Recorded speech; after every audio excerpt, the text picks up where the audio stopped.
봉독해 올리도록 하겠습니다. 자, 에레미야 2장 1절로 14절까지 제가 한 절, 여러분들이 다음 절 이렇게 함께 읽겠습니다. 너희는 자기를 위하여 우상을 만들지 말지니 목상이나 주상을 세우지 말며 너희 땅에 정확한 삭상을 세우고 그에게 경배하지 말라. 나는 너희 하나님 여호와이니라. 너희는 나의 안식일을 지키며 나의 성소를 공경하라. 너희가 나의 규례와 계명을 준행하면 내가 너희 길을 그 시후에 주리니 땅은 그 작물을 내고 밭에 수목은 열매를 너희의 자락은 포도 딸 때까지 미치며 너희의 포도 따는 것은 파종할 때까지 미치리니 너희가 음식을 배불리 먹고 너희 땅에 안전히 거하리라. 내가 그 땅에 평화를 줄 것인지 너희를 두렵게 할 자가 없을 것이며 내가 사나운 짐승을 그 땅에 제할 것이요 칼이 너희 땅에 들어오지 아니할 것이요 너희가 대적을 저지르니 그들이 너희 앞에서 칼을 엎드려질 것이라.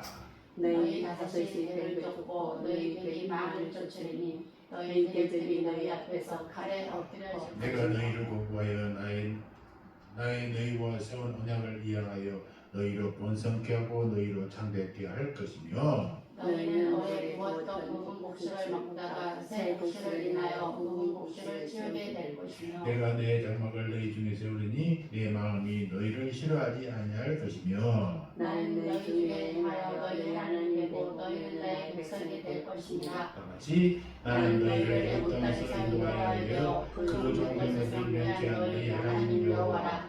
내가 너희 왕의 빗장을 깨뜨리고 너희로 바로 서서 걷게 하였느니라. 아멘. 오늘은 레위기 26장 1절로 13장을 중심으로 레위기 순종하는 자에게 주시는 복이라는 제목으로 은혜를 받도록 하겠습니다. 레위기 26장 1절로 13절까지 중심으로 순종하는 자에게 주시는 복이라는 제목으로 말씀을 묵상해 보도록 하겠습니다. 하나님의 말씀의 성경을 보면 인간이 지켜야 할 법과 규례가 제시되고 있어요. 그러면서 늘 하는 거지. 거기에 따르게 보니까 순종을 촉구하고 있어요. 하나님의 율법과 규례를 얘기하고 그 규례대로 순종하라는 것입니다. 이는 모세의 오경 그 중에서도 특히 그 내용이 대부분이 율법을 수요하는 기사로 구성된 레위기에서 드러나고 있다는 사실입니다. 한 분야의 규례가 주어지고 난 후에는 그 말미에 입법자 되시는 주님께서 신적 권위 즉 출애굽의 구원자로서의 신적 권위에 근거한 그 각 규례의 준수를 촉구하는 명령이 계속해서 반복되고 있다는 사실입니다. 그런데 이 순종 촉구의 명령은 단순히 순종에 대한 일방적인 명령이 아니에요. 또 거기에 순종을 따르면 복의 약속과 불순종에 따른 징계의 경고가 항상 깃들어 있어요. 따르면 복이 있고 따르지 않으면 벌이 있다는 것입니다. 그 대표가 신명기 11장 26절에서 28절의 말씀입니다. 복과 저주를 하나님이 우리에게 주시는데 복을 어떻게 하면 복을 받는 것이고 어떻게 하면 벌을 받는다고 딱 명시하고 있어요. 그러니까 하나님이 복 주시는 게 아니라 하나님이 이미 복을 우리에게 주셨어요. 그 복을 얻는 것은 누구의 일이에요? 우리의 일이에요. 우리. 내가 복을 선하냐 택하느냐 벌을 택하느냐 내가 판단하는 거예요. 엄청나죠? 무서운 일입니다. 여러분 하나님이 그저 앉아있으면 말씀만 잘 들으면 복이라고요. 천만의 말씀. 분명히 얘기했어요. 복과 저주는 어떻게 하든 하나님의 명령의 규례를 따를 때에 주어진다는 것입니다. 그렇지 않으면요 복이 오고 저주가 교회만 오면 됩니까? 아니요. 어떻게 단정이 있고 교회에 성경이 꼭 끼고 거룩하게 일반하다 해서 복이 아니라는 사실이에요. 하나님의 말씀을 듣는 거예요. 그래서 성경을 여러분들 알 필요가 있어요. 우리가 흔한 말로 교회 오면 영생이라는 표현도 많이 쓰는데 영생은 글자로 들으면 길 영자에다 날색자잖아요. 오래 길게 사는 거예요. 오래 길게만 살아서 뭐가 다르겠습니까? 근데 성경 요한복음 17장 3절에 분명히 있잖아요. 하나님과 그의 보내신 누구를 예수를 아는 것이 복이라고 영생이. 하나님의 말씀, 하나님과 예수의 존재만 아는 거냐. 그분들이 제시한 율법의 말씀을 따르는 것이 우리 영생을 길이라는 것을 분명히 제시하고 있습니다. 그러니까 순종하며 규례를 지어주고 그 규례에 순종하며 복이 있다라는 거 항상 이 영어로 여러분들이 이렇게 하면 이를 되시는 하나님의 율법과 규례는 전 역사를 주관하시는 하나님 자신의 신적 권위에 근거하시기 때문에 단순히 이론적만 아니라 복과 저주가 실제로 진행되는 현실적인 기준을 주어주고 있다는 사실도 우리가 기억해야 됩니다. 그러므로 하나님의 계명과 규례를 순종하는 것보다 더 중요한 것이 있을까요? 없단 말이에요. 순종하는 법과 규례를 아는 것이 중요한 게 아니라 그 아는 것이 가슴에서 감동돼서 내 삶으로 이어지는 것, 이게 복받는 소설이라는 것을 잊지 마시기 바랍니다. 그래서 순종이 무엇이냐? 사전적인 의미로 따지자면 하나님의 뜻에 자신을 맡기고 따르는 일이에요. 우리 교회 표어가 그렇지 않습니까? 다 같이 한번 읽어볼까요? 시작. 내 삶의 주인 예수. 내 삶의 주인은 예수예요. 내가 아니라 예수예요. 나의 자유의지였지만 그는 예수님이 주신 틀 안에서 유명할 뿐이지 예수님의 틀 밖에 나가면 안 되는 거예요. 저는 창세기 1장 1절을 너무나 좋아합니다. 창세기 1장 1절 가지고 설교하는 사람들이 없더라고요. 그런데 많은 사람들이 창세기 1장 1절을 다 읽어봤을 것입니다. 성경을, 교회를 믿지 않는 사람도 성경이 뭔가고 다 펴면은 창세기 1장 1절이 나와요. 창세기 1장 1절. 여러분 다 같이 한번 외워볼까요? 시작. 태초에 하나님이 천지를 창조하셨어요. 거기를 어마무시한 얘기가 들었어요. 태초에 하나님 창조하셨다면요. 누구를? 나를. 아니, 성경 그 말씀대로 천지를 창조했어. 천지의 모든 것 중에 누가 포함돼? 내가 포함돼.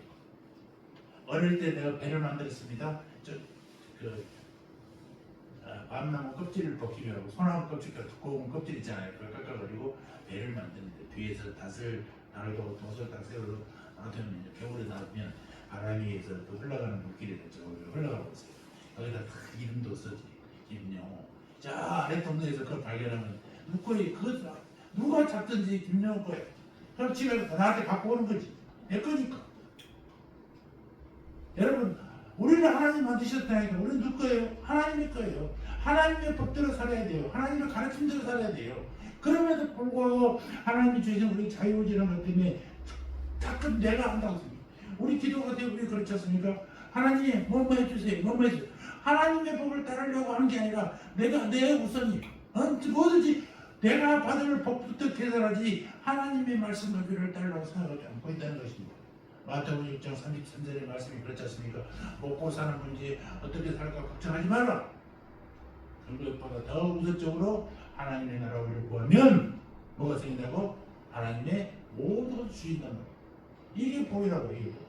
수없이 성경에 말씀하시지만 우리가 잊고 사는 것이 너무나 많아요.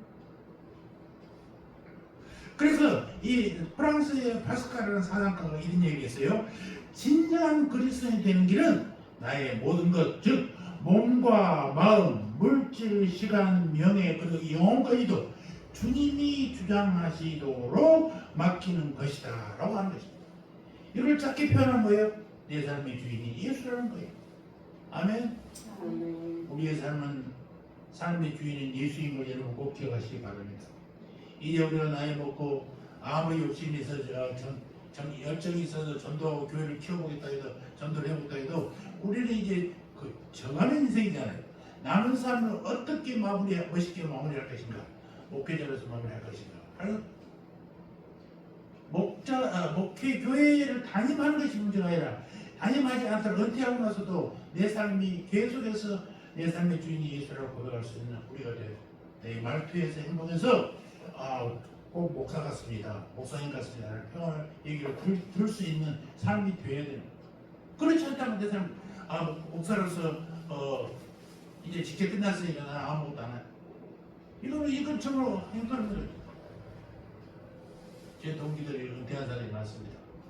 한 동기는 제 정도 넉넉하긴 합니다만 딸내미 채소가게 해서 배달하고 있습니다. 그러면 너무 안타까워. 하루 종일 딸내미 채소가 잘 되나 봐요. 대치동에서. 그리고 배달하는 걸 자기가 담당하고 있다. 그 자랑스럽게 얘기하고 있어요.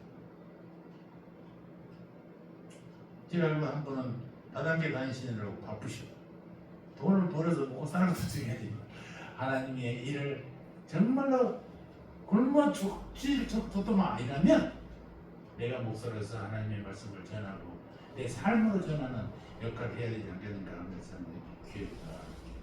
안타까웠습니다.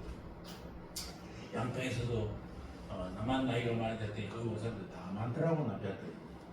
그래서 어떤 분 봤더니 52년생인데 제일 안타까운 게 뭐냐, 강단이 그립다는 것입니다. 어디 갈 수도 없고 말씀을 전할 수도 없고 예배는 참석하지만 그냥 구경꾼으로 앉아있고 그래서 참 안타깝다는 생각을 했습니다. 저야 평생 내가 살아있는 동안은 어디든지 강단에 설 수 있는 여건들을 많이 있어요. 불러준 데도 많고 갈 때도 많고 오르는 데도 많습니다만 그런 것에 대해서 다 해방된 것마다 정말 감사하고 정말 삶으로 예배를 드릴 수 있다는 것이 얼마나 감사한가를 생각을 해봤습니다. 그래서 오늘의 본문 3절 보십시오. 너희가 내 규례와 규명을 준행하면, 본문을 원어의 내용대로 이렇게 직역해서 이렇게 한다면 이런 것입니다. 만약 너희가 나의 규례 안에서 걷고 나의 명령을 지키고 그것들을 행하면, 그러니까 항상 뭐뭐 하면 이런 식이 된 문구가 성경 계속해서 진행되고 있어요. 그러니까 하나님의 계명에 순종한 자의 축복의 말씀을 하기 전에 먼저 이처럼 말씀에 따라 행할 것을 먼저 언급하고 계시는 하나님의 말씀의 구조들을 기억하시라는 것입니다. 그러니까 결국 모든 복과 은혜가 말씀 순종에 따라서 나오기 때문에, 또 말씀 순종이 하나님에 대한 진실한 사랑을 입증하는 것이기 때문에 그렇다는 것입니다.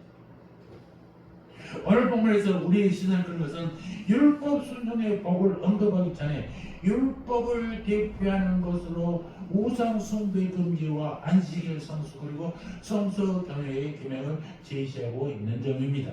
자, 1절 2절을 다 같이 한번 읽어볼까요? 시작. 너희는 자기를 위하여 우상을 만들지 말지니 조각한 것이나 주상을 세우지 말며 너희 땅에 조각한 성성을 세우고 그것에 경배하지 말라. 나는 너희 하나님 여호와니라. 너희는 내 안식일을 지키며 내 성소를 경외하라. 나는 여호와니라.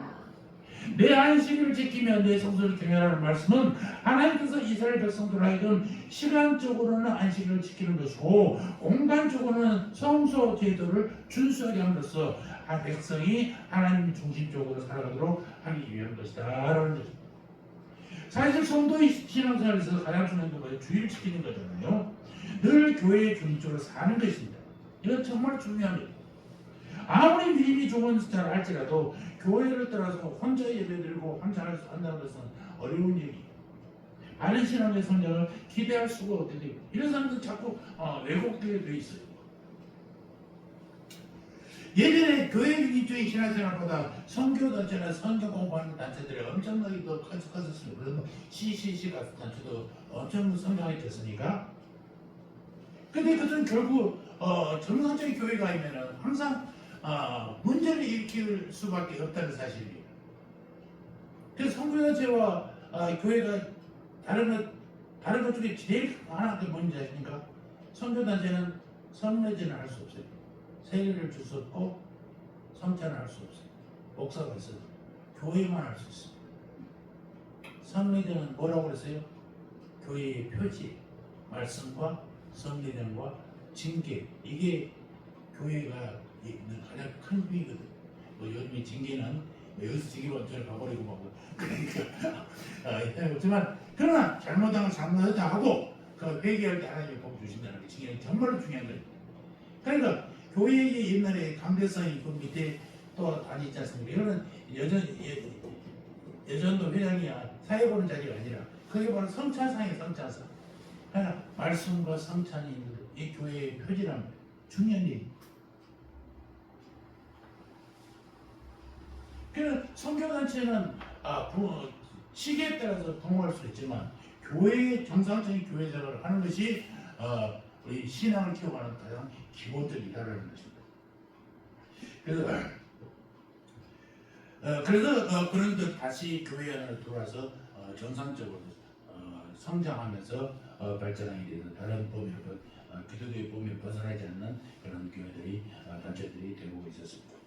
본문의 말씀에 대해서 순종한 사람들이 받고 누리는 복과 은총이 어떤 것인가를 우리 한번 찾아보도록 하겠습니다. 먼저 4절을 한번 볼 거예요. 4절 시작. 내가 너희에게 철다를 세를 주리니 땅은 그 산물을 내고 밭에 나무는 열매를 맺으리라.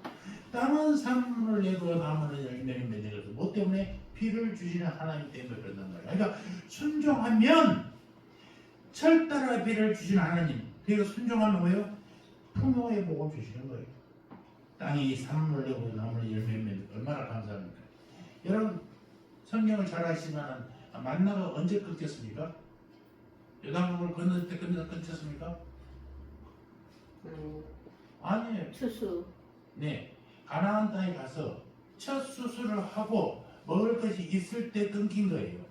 여러분 만약에 요단강을 건너 끊겼으면 굶어야 되잖아요. 1년을 굶어야. 하나님은 그렇게 세밀하신 분이라니까요. 그동안에는 내가 봤지만 이제 너희들이 가나안 땅에 들어가서 너희 땅에서 단 산물을 먹을 때에 감사하고 그때 만나고 끊겼다는 사실. 하나님의 말씀 순종자에게는 이렇게 철따라 비를 내려주시는 하나님. 특별히 잘 알고 있지만 경동 지역에는 정말 너무나도 비가 비 오는 것이 귀하지 않습니까? 그래서 늦은 비와 이른 비를 통해서 열매 맺게 하신 하나님. 그 비가 아니면 그들이 견딜 수가 없는 것입니다. 그래서 그들이 우상을 섬길 수밖에 없던 것이 그 풍요의 신인 우상을 섬길 수밖에 없었어요. 그런 와중에서도 하나님을 섬기고 하나님의 말씀 순종하는 사람들, 그들은 결국 영원히 행복을 풍요로운 삶을 살게 된 것입니다. 땅이 산물을 내고 밭에 나무 열매를 맺는 것은 하나님이 주시는 비 때문에 말씀에 순종하니 비를 내려주시오. 비를 내려주신 결과는 뭐예요? 풍요의 복을 그들에게 주신다는 얘기입니다. 너희의 타작은 포도 딸 때까지 미치며 너희의 포도 따는 것은 파종할 때까지 미치리니. 참 기가 막히다요. 포도 딸 때까지 타작이 계속이지. 왜? 먹고 살 끊기니까. 우리의 먹을거리가 끊기지 않도록 계속해서 이어진다는 사실을 얘기하고 있는 것입니다. 타작하는 일이 파종할 때까지 있다는 것. 3, 4월경에 볼 수확을 시작으로 하여 4월경에 미리 수확과 기타 여러 종류의 공식을 추수하는 초여름의 기간과 7, 8월경에 포도 따는 초가을의 기간까지 쉼없이 풍요로운 결실을 우리가 수확할 수 있게 하는 것이고, 그 추수가 다시 파종을 시작할 때는 4월경이 될 때까지 계속 될 것이라는 말씀입니다. 그러니까 한마디로 정말로 보릿고개같이 계속해서 풍년을 주시겠다는 하나님의 말씀인 것입니다. 이런 말씀에 눈이 번쩍번쩍 뛰어야 되는 거 아니겠습니까? 하나님의 말씀 순종하면요, 우리가 쉴 틈이 없이 복을 주시는 하나님이, 이런 하나님을 우리가 찬양하지 않을 수가 어떻게 있겠어요? 내가 원할 때만 주는 게 아니라 내가 하나님의 말씀 순종하면은 계속해서 빈틈도 없이 차고도 없이 하나님이 우리에게 풍요의 복을 주시겠다는 것입니다. 그렇습니다. 하나님의 말씀에 순종자들의 복은 대단한 거 있지 않습니까? 그것은 우리의 상식을 뛰어넘는 거예요. 한예로 족장 이삭은 흉년 가운데서도 한 해의 농사에서 100배의 결실을 거뒀다라고 창세기 26장 12절에 얘기하고 있어요. 그것은 하나님의 축복 없이는 도저히 불가능해요. 여러분 60배, 30배, 60배, 100배의 축복이라고 늘 얘기합니다. 저는 100배의 축복을 제가 한번 정말 확인해 봤다니까요. 제가 어렸을 때 초등학교 5학년쯤 됐을 때 자은형을 따라서 논에 갔는데 자은형은 논에서 일을 하고 나는 논둑에서 다 다니면서 장난하고 메뚜기 잡고 뭐 그러고 있다가 정말 배의 혀가 하나 뽑아가지고 세워봤다니까요. 그 나다를 120개가 넘었어요. 제 기억에. 그래서 깜짝 놀랐어요. 우와, 하나님이 100배의 축복이라는 게 이런 것이구나. 벼 하나가 나서 뭐가 자라가지고 이게 100배가 넘으면 120배의 열매를 맺는데 성경이 그것이 아니구나. 성경이 꾸밈이 아니구나. 과장된 게 아니구나. 체험했다. 여러분 자두 농사를 짓는 사람을 만났는데요. 자두 한 나무가 일곱 가마니를 만든답니다. 열매가 어마어마하지 않습니까? 일곱 가마니, 이만한 큰 차도로 일곱 가마니를 딴대요. 깜짝 놀랐습니다. 많이 따봐야 합니다. 한 2개 정도 딸까 했는데 제 친구 하나가 저희 의정부에서 그 뭐지?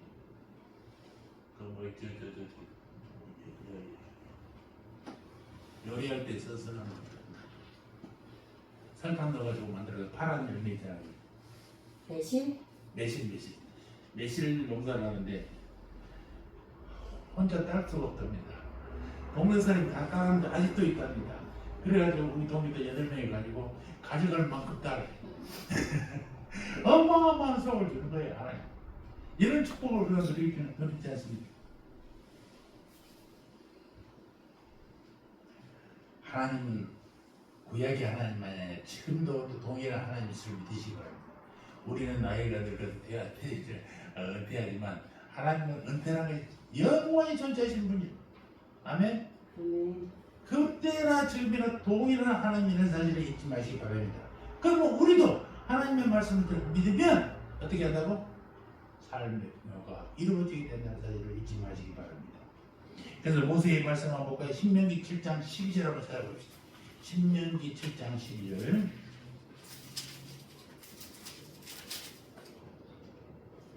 자, 신명기 7장 12절 13절 봅니다. 시작.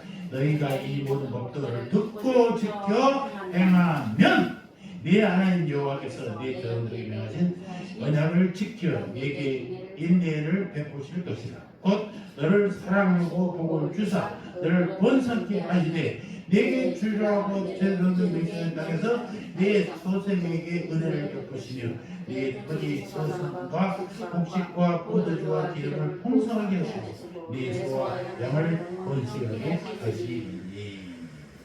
여러분, 기독교는요 영적인 복은 물론 이렇게 육적인 복까지도 도외시하지 않고 있다는 사실을 이렇게 잊지 마시기 바랍니다.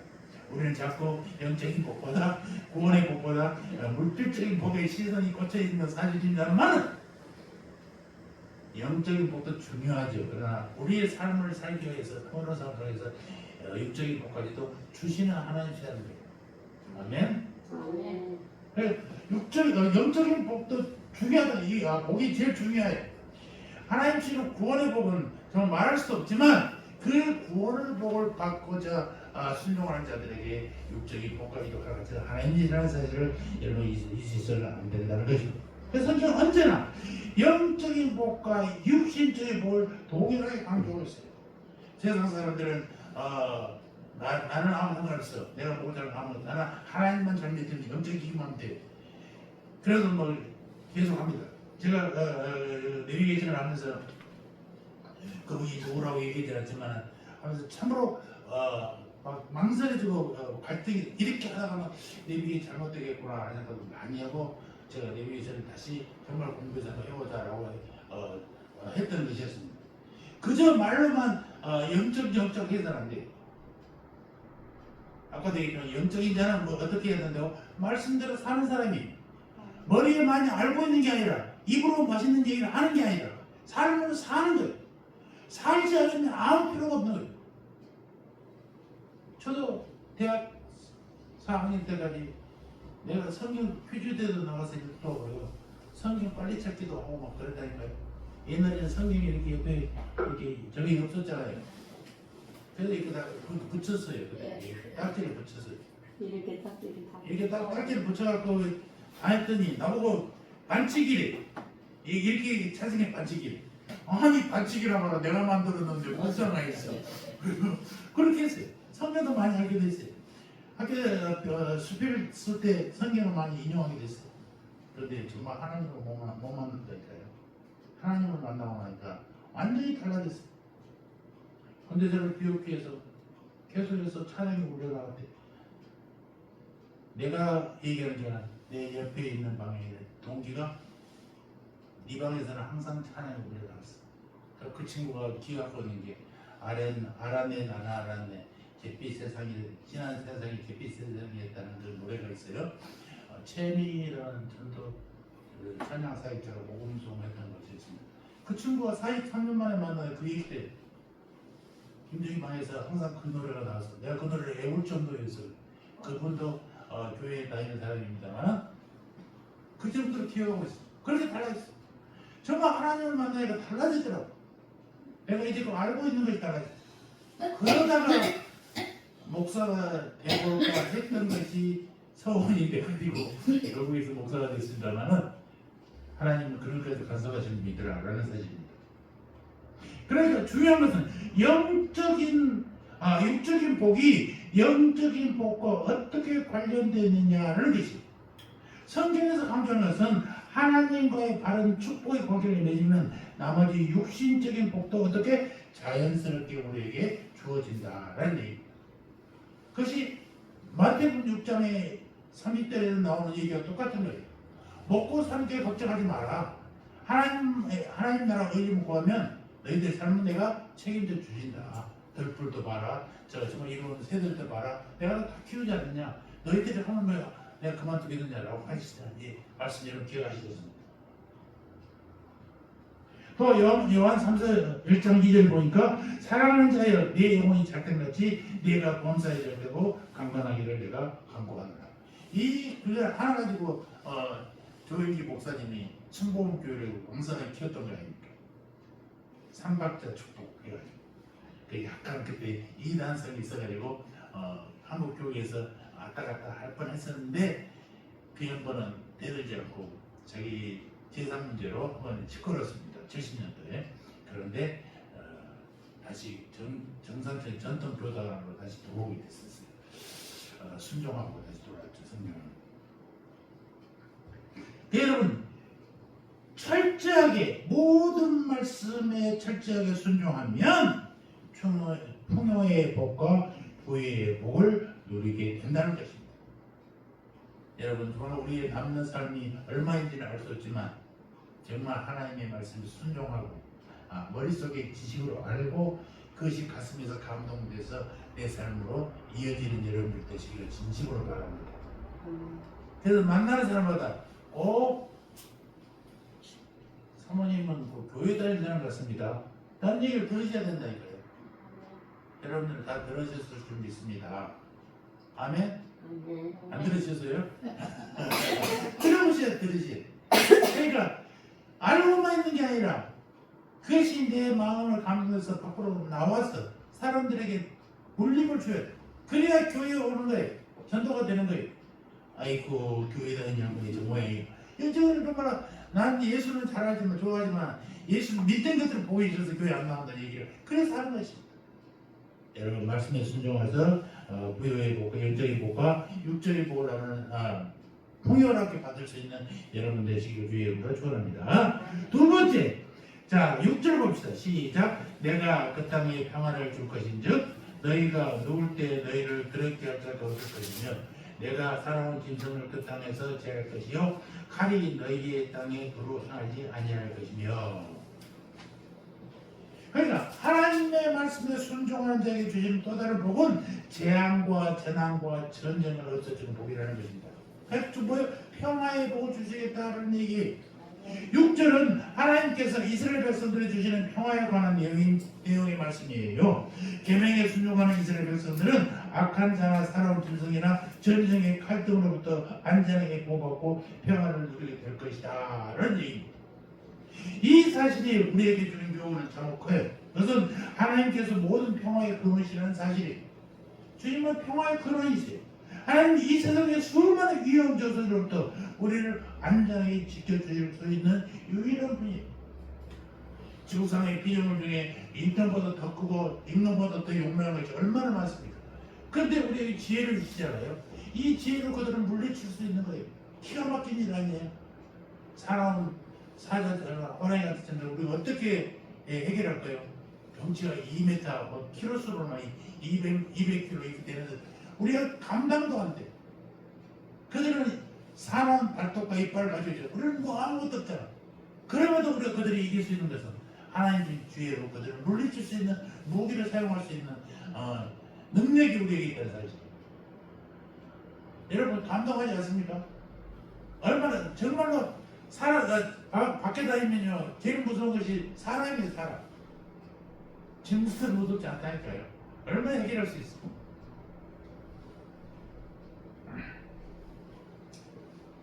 그래서 전쟁의 칼등으로부터 살아온 짐승으로부터 우리를 보호받게 돼 평화를 누리게 된단 말이에요. 이 사실이 주는 교훈은 정말로 커요. 하나님께서 모든 평화의 근원이라는 것이죠. 여러분 예수를 믿는 성도는 하나님 안에서는 안전하게 갈 수 있어요. 주님의 말씀에 순종하기는 평화의 복이 약속된다는 것입니다.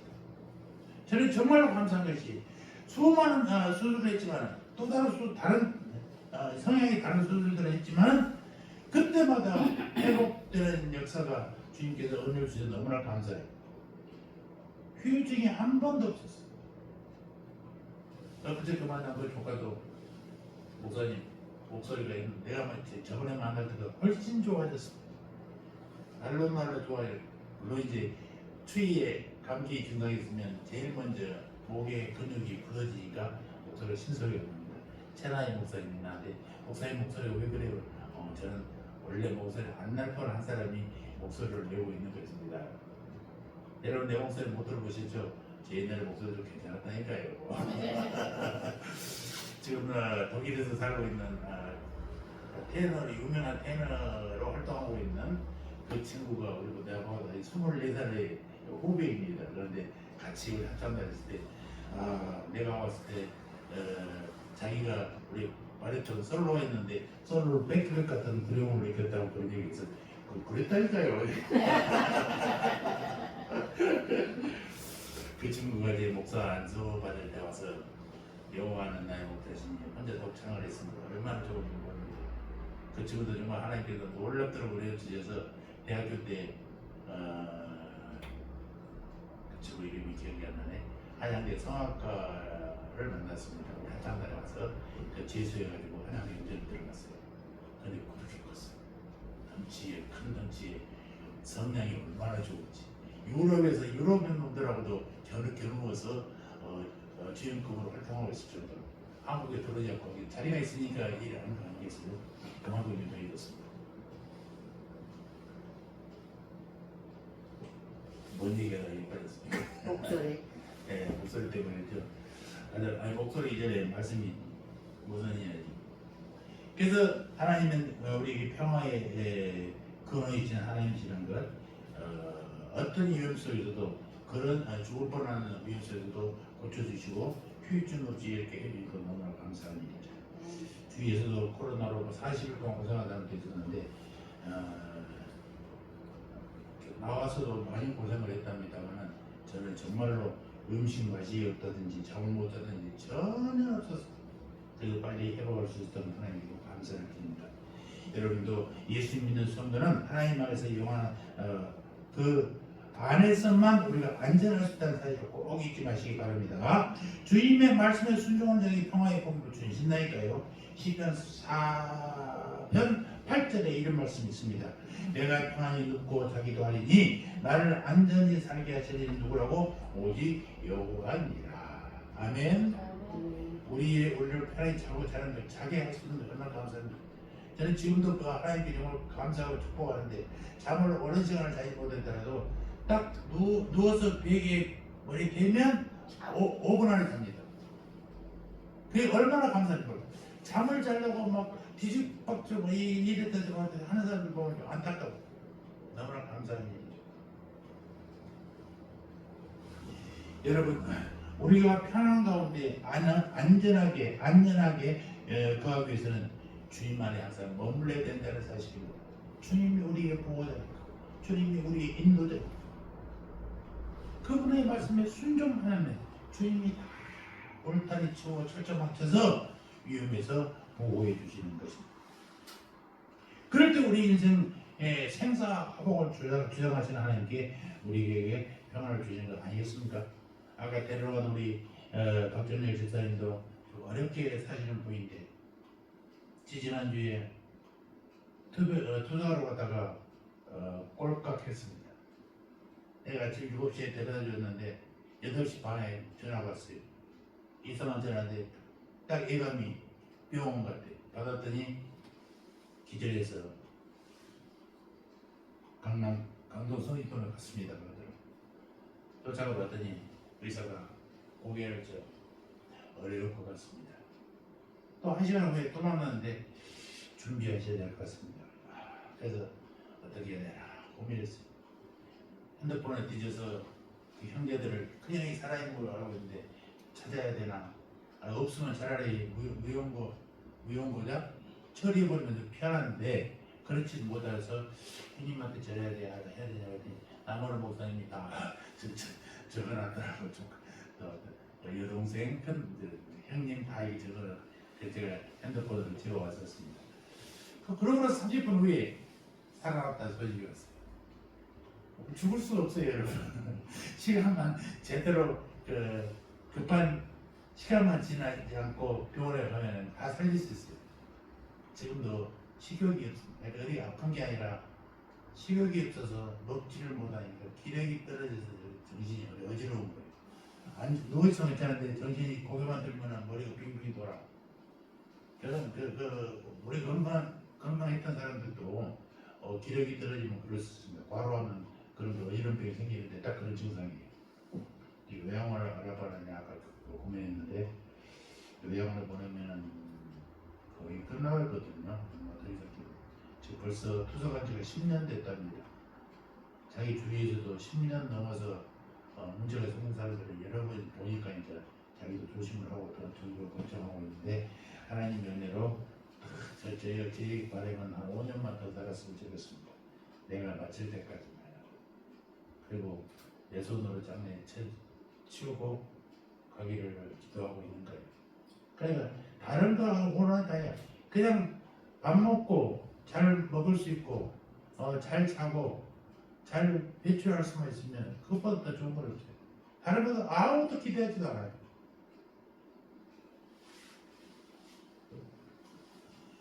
여러분 야세 중동에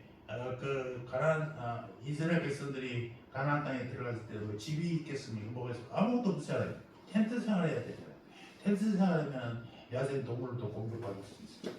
그러나 하나님은 그 위험 속에서 하나님이 보호해 주신다는 건 아니겠습니까? 그래서 뭐 하면 계명을 지키면 가나안 땅에 전쟁도 없을 것이고 다른 나라들 간의 전쟁으로 말미암아 이스라엘이 피해를 입지도 않을 것이다.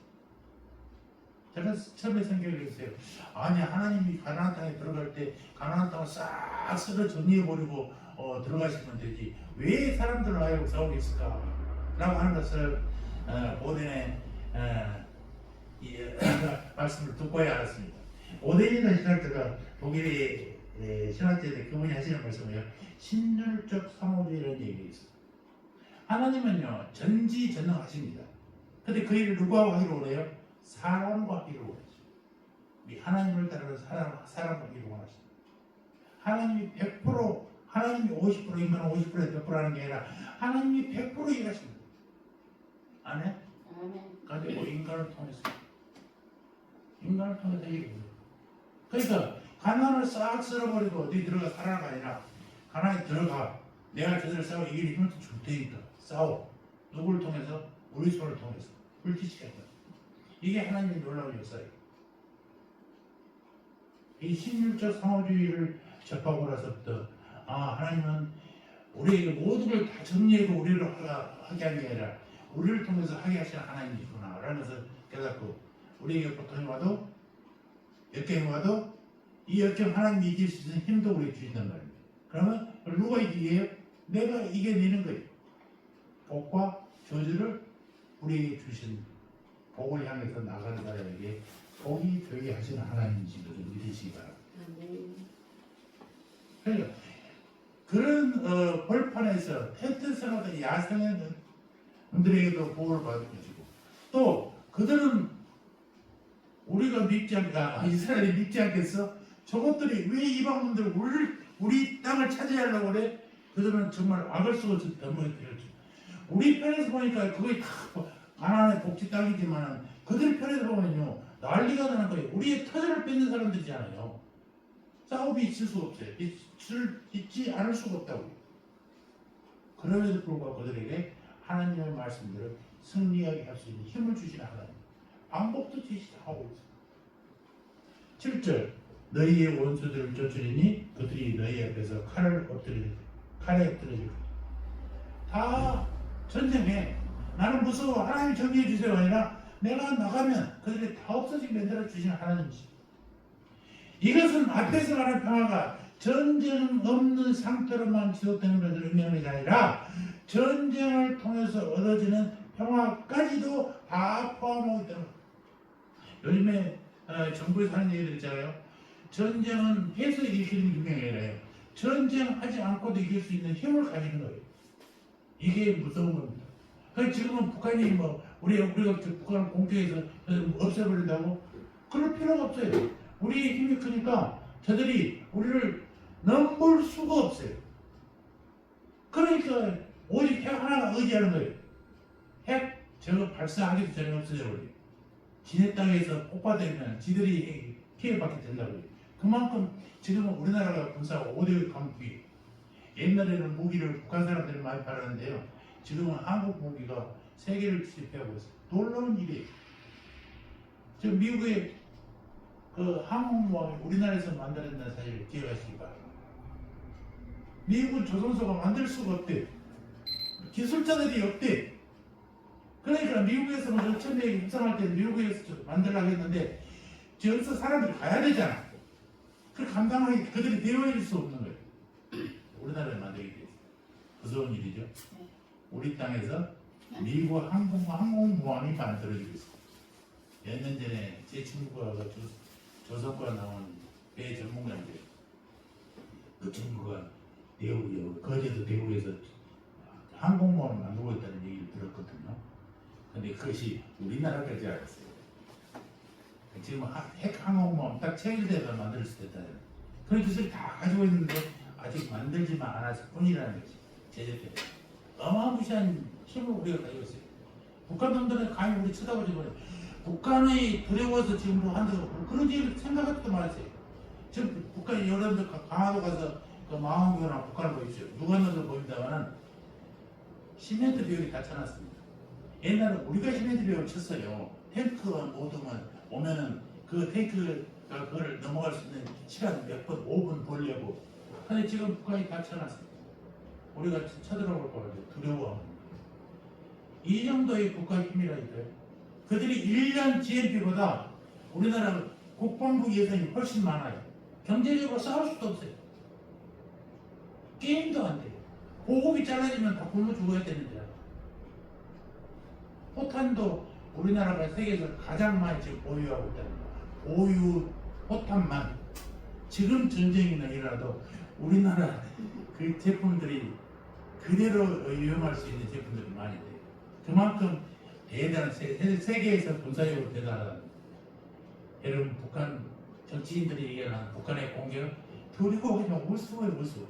그들은 감히 쳐다볼 수도 없고 우리나라. 핵무기 하나 갖고 큰 소리 칠 거야. 지들은 쓰도 못한다니까요. 쓰면 당하는 지들이 당하는데 걱정하지 마시고 평안히 삶을 사시기 바랍니다. 그렇게 되면 무엇이나 하나님의 역사에 5천만의 인구를 가지고 있는 나라들이 그렇게 많지 않습니다. 240몇 개의 나라가 있지만 5천만 명의 인구를 가지고 있는 사람들이 많지 않아요. 우리나라도 대단하죠. 경제적으로 세계 10여 년 정도예요. 그리고 식민지였다가 이렇게 다시 일어난 나라는 우리나라밖에 없습니다. 다 옛날에 제국들이 남을 지배하고 있던 나라들이지 우리나라처럼 지배당하고 있다가 이렇게 큰 나라가 없단 말입니다. 대한민국 한국인들을 하나님이 귀하게 역사하신 것 같아요. 믿음이 그만큼 여러분들이 가지고 있으니까 그 믿음으로 살아납니다. 아니겠습니까? 우리나라의 기독교가 처음 온 날도 부활절 아침이라고 그러잖아요. 그 누가 지정해서 한 거 아니었어요. 그럼에도 불구하고 기가 막히게 역사가 이루어지고 있다는 사실을 늘 잊지 마십니다. 그러니까 하나님의 나라에서 누리게 되는 평화는 저절로 생기거나 또는 세상과 타협에 의해서 지켜진 게 아니라 그리스도인들이 하나님 나라를 방해하는 세력과 계속해서 싸우는 가운데 하나씩 이루어져 가고 있다는 사실입니다.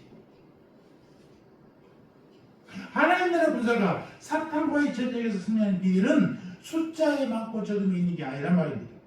승리의 비결은 하나님의 뜻에 순종하는 자들이 있어요. 저희 교회마다 다니엘의 300용사 맞나요? 착각하세요? 오늘 300명. 제가 이름이 그래서 기도원의 300용사를 만들어서 기도하자 그러는데 그 300용사는요 힘 있고 용맹스러운 국민들이 아니에요. 하나님 말씀에 순종을 작은 자를 가지고 이겨야 니들이 하나님이 승리하셨구나라고 할 거 아니냐. 작은 사람 치는 거예요. 무릎을 꿇고 손으로 물을 떠먹은 사람들 그거는 다행히 그들이 작은 숫자이기 때문에 경기하느라고 사실 경기하면서 물을 먹었다고 그건 내 중에 일이랄까요. 많은 사람을 하나님 사는 게 작은 수로 내가 이 작은 수로 승리하게 그렇게 하시는 하나님이라는 거예요. 이걸 놓치면은요 300명의 기도를 300명다가 대단한 용사들은 착각하시고 이렇게 하면 안 돼요. 그저 하나님께 순종 하나님께 맡긴 사람들이 하나님 택한 사람들이 이걸로 이긴 하나님이지.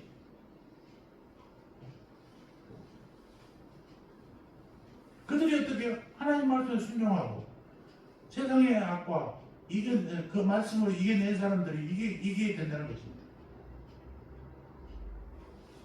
숫자에 맞고 적음이 아니에요. 그들이 어떻게 물을 먹고 막았냐가 아니에요. 작은 수를 가지고 하나님 승리하게 하나님. 그리스도인들은 맞고 적은 게 아니라 이겨내는 거죠. 성경에서도 교회가 몇 명은 돼야 교회다라고 하지도 않지 않습니까? 왜 그래요? 두세 명이 모여서 기도하면 그거 다 하나님의 나라예요. 2000년 역사 중에 기독교 역사 중에 교회라는 정의하면서 숫자로 가지고 규모로 가지고 얘기한 적이 한 번도 없어요. 그걸 기억하지. 비록 우리가 외롭게 드리는 예배 갖고 작은 숫자로 교회를 유지하는 데 어려움이 있다고 생각하지만 어제 맞는 조카가 그런 거예요. 교회가 조금 사람이 크면 처음 뭐 하느냐? 건축은 건물을 얼마 지어야 됩니다. 이렇게 모든 목회자의 생각이 성도들이 어떻게 하나님의 말씀을 살아야 되는 게 아니라 이 교회를 그들을 통해서 어떻게 키워서 내가 존재하는 때 내가 담임 목사를 왔을 때 얼마나 그 교회를 키워놓고 나갈까 이것밖에 생각 안 한다는 것입니다. 그게 성도들에 보인다는 거예요. 그러니까 나는 거기서 헌금을 안 해도 그 교회는 잘 살 겁니다. 내가 사람교회를 위해서 헌금하겠습니다. 라고 결정하는 이유가 그가 대학 교수들이 그런 생각을 하고 있단 말입니다. 이런 우리가 좀 안타깝게 생각해야 돼요. 교회가 무엇을 지향하고 해야 되느냐.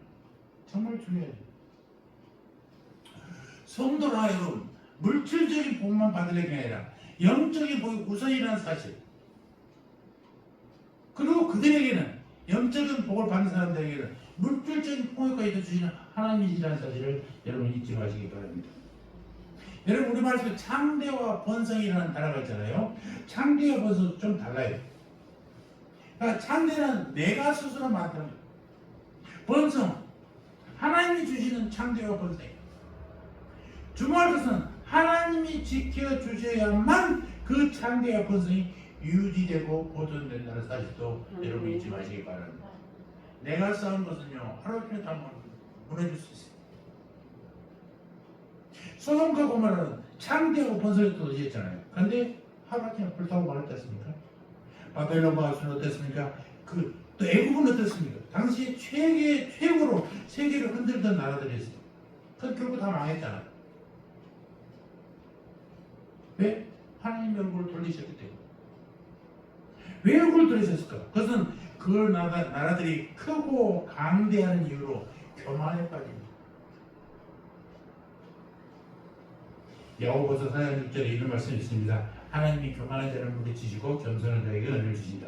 또 4장 10절 보니까 주 앞에 낮추라 그리하면 주께서 너희를 높이시리라 라고 있습니다. 여러분 우리는 주변 환경을 바라면서 남을 탓하거나 자신의 처지를 불평하지 말아야 된다는 사실을 다시 한번 깨우치시기 바랍니다. 하나님은 당신의 백성들이 당신의 말씀에 순종하기를 원하신다는 거예요. 이게 교회의 가장 큰 목적 아니겠습니까? 성도로 하여금 하나님 말씀을 가르치고 그 하나님 말씀에 순종하도록 삶을 살게 되도록 하는 것, 이 교회의 목표가 돼요. 새로운 교회를 지으려고 건축 공목을 걷거나 임직원을 장로 장립하고 안수 집사 주면서 얼마씩 규정하고 이런 것은 교회에서 할 일이 아니에요.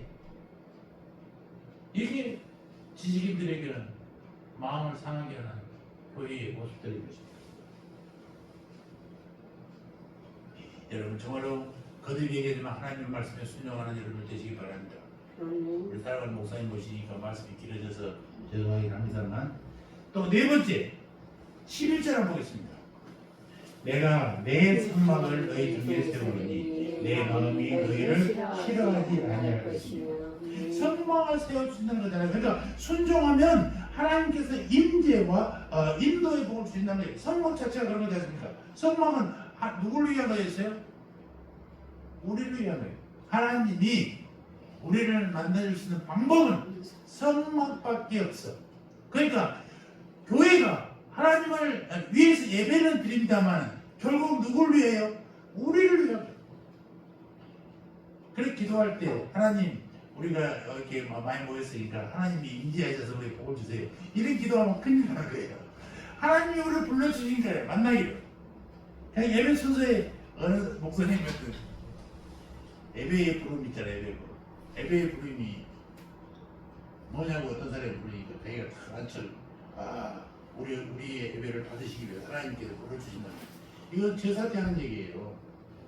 제사 때 여러분 12시 되면은 우리 집에 제사를 많이 드리는데 젓가락 갖고 떡국 끓이면 그 소리 듣고 귀신이 온대. 그러고 옆에다 쌀 바가지 되게 놓으면은 거기에서 흔적이 보인대. 그래서 우리 할머니가 닭이 되셨나봐.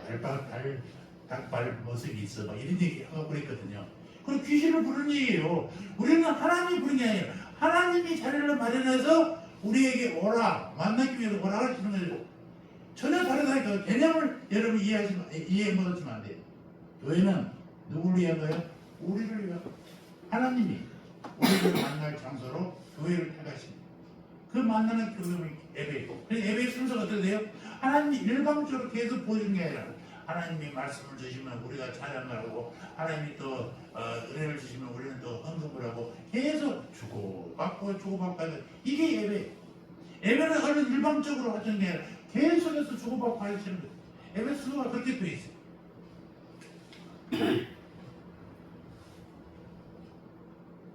성막 자체가 하나님이 머무시는 곳이잖아요. 우리가 머무니까 하나님이 머무시는 곳이에요. 그곳에 우리가 가는 거예요. 성막은 결코 우리에게 하나님의 임재와 인도에 복을 주신 분이라는 사실을 잊지 마시기 바랍니다. 장막을 새롭게 다시 세운다는 의미는 내가 성막을 너희 중에 세웠다. 이 성막은 장막을 옮겨서 이미 전용한 장막을 옮겨 가나안 땅의 이스라엘 백성 가운데 두시겠다라는 것입니다. 그러니까 예전에는 전쟁 때는 항상 성막을 지었잖아요. 그러니까 성막을 어떻게 옮겨야 돼. 전쟁 때는 늘 옮겨 다니고 출애굽 시대에도 옮겨 다닐 때는 성막이 필요했어요. 그래서 모세가 성막을 지으려 할 때 하나님이 너는 피를 많이 흘린 자니까 안 된다는 것은 거절이 아니라 너의 임무는 거기까지다라는 얘기입니다. 간식. 죄송합니다. 예전에 목사님들은 그걸 보면 뭐라고 했냐, 죄를 많이 짓을 게 아니라 그 죄를 누가 짓겠어요? 하나님 짓겠죠. 가서 전쟁하라고, 뒤에 다 쓰으라고 하나님 주셨는데 그걸 죄를 사람 많이 주기 위해서 피를 흘리니까 다윗이 죄를 많이 지어서 뭐하다 하면 죄 짓는 사람은 하나님 못 만나는 얘기지. 그럼 우리도 하나님을 만날 수 없는 얘기지. 그렇게 해서 정말 잘못 문자적인 해석이에요. 너의 임무는 전쟁을 위해서 전쟁 때까지야. 그 다음에 평화의 땅에서는 평화의 이름을 가진 솔로몬이 평화의 이름을 가지고 있는 성전을 짓는, 전혀 달라요. 개념이 달라요. 그러니까 모세가 그 얘기를 듣고 막 감격하잖아. 너는 못 지어가면 왜 하나님 못 지니까 아니라 내가 준비 다 해놨어. 아니, 너를 통해서 아니라 네 아들을 통해서 내가 지켰다. 그랬을 때 하이시. 나 감동하고 있더라고요. 성경 해석이 전혀 다르잖아요. 놀라운 얘기. 하나님이 지어진 성막을 이스라엘 가나안 땅에 지켰다. 우리 마음에도 하나님 성전을 지켰다고 하신 거죠. 하나님은 순종하는 자에게 이렇게 임재와 인도해 보시는 하나님, 내 마음속에 계신 하나님. 그래서 내 삶의 주인이 예수라고 고백하는 우리들에게 성전이 임하겠다는 것입니다. 아멘. 그러니까 하나님은 아무 때나 누구나 쉽게 그렇으면 아니, 반드시 하나님께서 임재하시는 성모의 귀를 통하여 만날 수 있는 부인을 사실. 이것은 하나님께서 당신에게 나오는 사람들에게 요구하시는 것이 하나님의 거룩을 인정을 하는 것이고, 하나님께서 제시한 그런 모든 약속과 규례들을 잘 지키는 사람들, 그래야만 함께 할 수 있는 거예요. 순종하는 자에게 주시는 하나님의 복이 엄청난 사실을 실제로 한번 보기 바랍니다. 12절 시작. 나는 너희 중에 하나이요. 누구에게 해? 우리 중에 행한다는 것입니다. 그래서 너희의 하나님이 되고 너희는 내 백성이 될 것이다. 아멘. 이런 창세기 1장 1절에도 있다니까요. 천지를 창조한 하나님, 그 천지 중에 우리가 있고 우리를 만드신 하나님이, 우리는 누구예요? 하나님 것이. 하나님의 뜻대로 살아야 우리가 우리 하나님의 뜻대로 살면 이미 우리는 하나님의 피조물에서 벗어나 끊어져 에덴 동산의 풍요를 못 누리고 떠났던 아담과 하와 같은 존재가 되고 만다는 것입니다. 기억하십시오. 나는 너희 중에 행하여 너희 하나님이 되고 너희는 내 백성이 되겠다. 나는 너희 중에 행하여라는 말은 하나님께서 이스라엘 백성이 있는 곳이면 어떤 곳이든지 함께 하겠다라는 사실이. 아멘. 그래서 내 삶의 주 예수라고 고백하는 여러분들에게도 하나님이 함께 하신다는 것을 보여주는 거예요. 그렇게 살아내는 것이 우리의 목적인 것입니다. 이스라엘 공동체와 늘 함께 하겠다. 우리와 함께 하겠다. 새함께와 함께 하겠다. 성도가 이끌 많고 적고 안에 하나님 함께 하시는 하나님. 그게 교회의 목적이고 그게 우리 삶의 목적인 것입니다. 더 놀라운 것은 나는 너희의 하나님이 되고 너희는 내 백성이 될 것이라는 말씀입니다. 이것은 성경 언약 전체에 아주 면면이 흐르고 있는 약속이에요. 우리와 함께 하시겠다는 하나님의 말씀. 임마누엘은 하나님입니다. 임마누엘은 하나님. 아주 간단한 단어를 우리가 늘 알고 있으면 놓치고 있는 거예요. 하나님은 우리와 함께 하시는 분이에요. 아멘. 이스라엘을 하나님 당신의 백성으로 삼으시는 이 언약은 하나님과 이스라엘 관계가 지금 계시를 주시니 광야의 향을 먹는 게 아니라 지금까지 현재, 그러니까 장차 가나안에 들어가서 지속될 것이고 그 지속된 것이 지금 현재 2026년을 살고 있는 우리의 삶에도 함께 하신다는 얘기입니다. 그런데 이러한 언약은 예수 그리스도의 십자가 보혈의 공로로 인해서 예수님을 믿으면 하나님의 자녀가 된 오늘날 성도들에도 그렇게 성도였다는 사실이에요. 우리 성도들은 새 언약의 중보자가 되신 주님을 인해서 하나님께 속한 자가 되기 때문에 성도라면 마땅히 하나님의 말씀을 절대 순종해야 돼요. 하나님 나라를 위해서 지어진 자들이 되어야 된단 말이에요. 하나님을 위해서 일하는 사람, 하나님을 생각하는 사람, 하나님의 명령에 순종하는 사람. 본래 율법은요, 하나님의 백성을 죄에서 해방시키고 하나님을 닮아가도록 돕는 도구잖아요.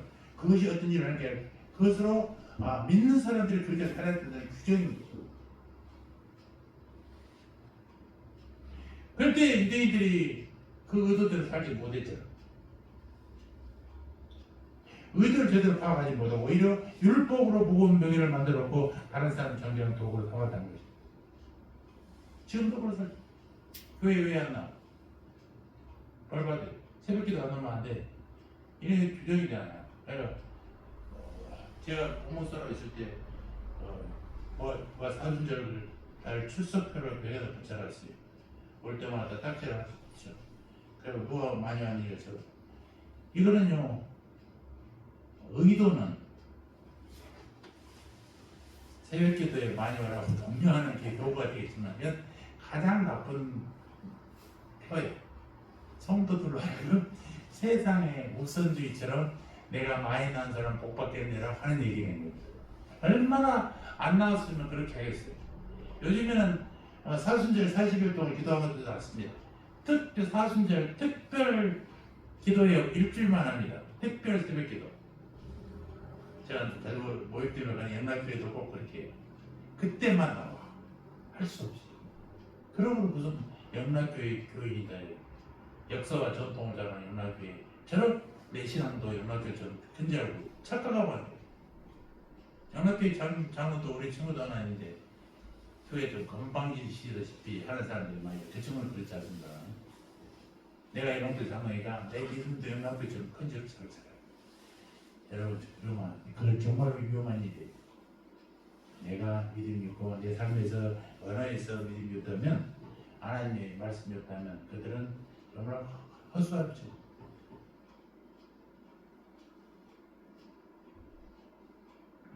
임마누엘, 하나님이 누구와 함께?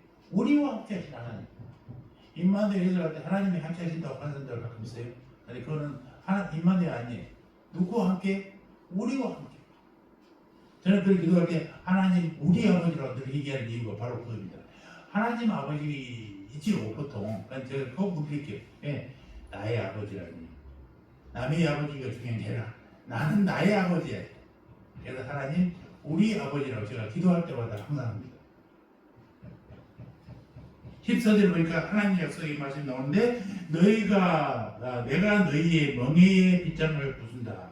멍에의 진정 의미는 그들이 스스로 해결할 수 없는 죄의 문제잖아요. 그리스도께서 오신 것은 이 율법을 없애버려 오는 게 아니라 율법에 의미하고 있는 참 뜻을 이루기 위해서다라는 것입니다. 율법은 나쁜 게 아니라 없어질 게 아니라 그것의 참 뜻을 예수는 가르쳐 주죠.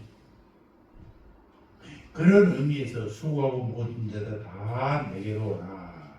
내가 너희를 쉬게 하리라는 말씀은 바로 우리를 유대인들이 씌워놓은 율법 회수의 굴레에서 벗어나게 하시고 하나님의 말씀의 참뜻 안에서 우리에게 평강을 주시겠다라는 의미라는 것입니다.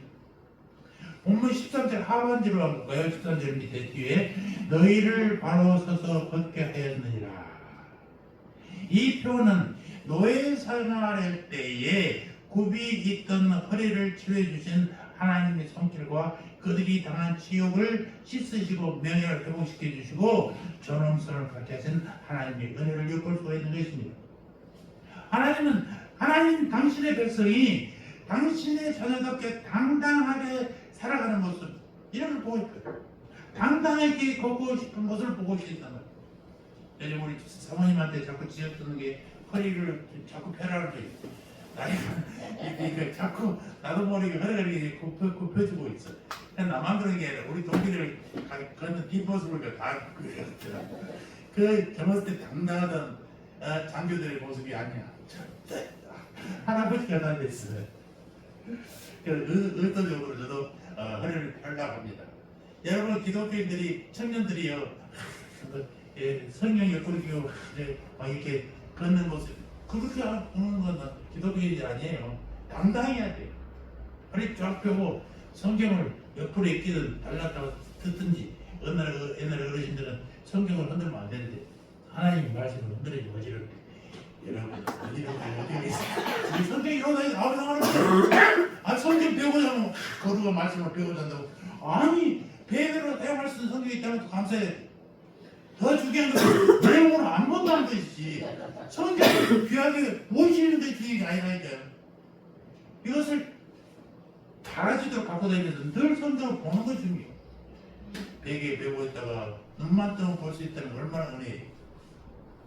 여러분 그런 기회에 얽매이지 마시기 바랍니다. 그러면 신앙생활 못할 때는 정말로 형식적으로 하게 돼요.